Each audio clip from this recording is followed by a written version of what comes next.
बहुत ही जाने माने राजनीतिक मामलों के एक्सपर्ट जर्नलिस्ट हैं हमारे साथ इस कार्यक्रम में, और उनके बाद संजय सिंह भी तब तक हमें ज्वाइन कर लेंगे। अरविंद जी, आपका स्वागत और धन्यवाद हमारे साथ जुड़ने के लिए।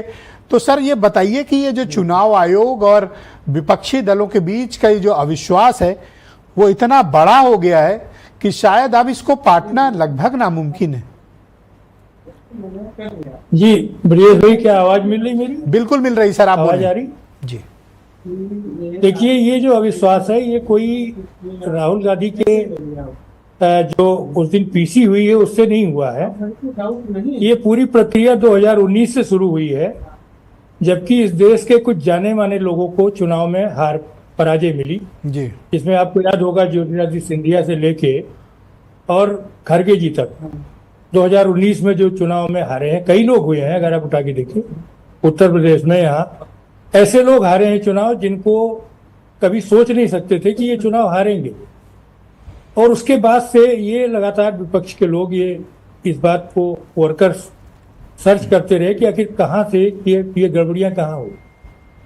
अगर आप पूरा राजीव कुमार जी का टेन्योर देखेंगे तो उस पूरे टेन्योर में दो बातें हुई हैं कि विपक्ष की ओर से जो भी शिकायतें होती रही उसको इग्नोर किया गया, क्योंकि बात केवल वोटर लिस्ट की नहीं है। अगर आप ब्रिजेश भाई देखेंगे तो चाहे हेट स्पीच का मामला हो या आचार संहिता के उल्लंघन का मामला हो, वो केवल नोटिस विपक्षी नेताओं को ही जारी करता रहा चुनाव आयोग। और राजीव कुमार जी तो गनीमत थी कि उनके ऊपर महाभियोग नहीं आया, अन्यथा महाभियोग तो राजीव कुमार जी पर आना चाहिए था जिस तरीके की घटनाएं हुई। तो आप ये देखिए। अच्छा, आपने कल सुनी होगी प्रेस कॉन्फ्रेंस ज्ञानेश कुमार की, मुख्य चुनाव आयुक्त। बिल्कुल। As a leading political journalist, आप वहां होते तो आप क्या सवाल पूछते उनसे?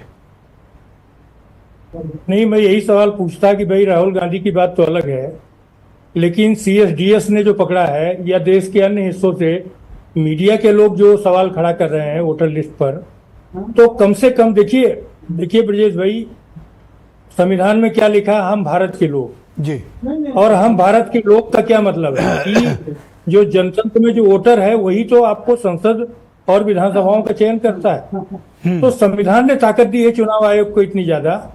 और मैं आपको बताऊं, आप कभी उसको डिबेट को पढ़िए जिन दिनों ये चर्चा हुई है, तो उस समय बाबा साहब अम्बेडकर ने क्या कहा, जो भी कहा उन्होंने कहा कि मेरी समझ में जो मताधिकार है वो सबसे मौलिक अधिकार है। तो तब से लेकर के अब तक मैं आपको एक घटना बताना चाहूंगा। अभी आपने सवाल पूछा कि फला MP बन गए। मैं आपको बताऊं, TN शेषन प्रधानमंत्री कार्यालय में काम करते थे उसके पहले, इलेक्शन कमिश्नर बनने के पहले। और मैं ये घटना जानता हूँ, नरसिंह राव जी की सरकार में नरसिंह राव जी सिर के बल खड़े हो गए थे कि उत्तराखंड को लेकर के कुछ अनाउंस करना है और ये समय थोड़ा बढ़ा दीजिए। TN शेषन ने कहा कि ये नहीं बढ़ सकता।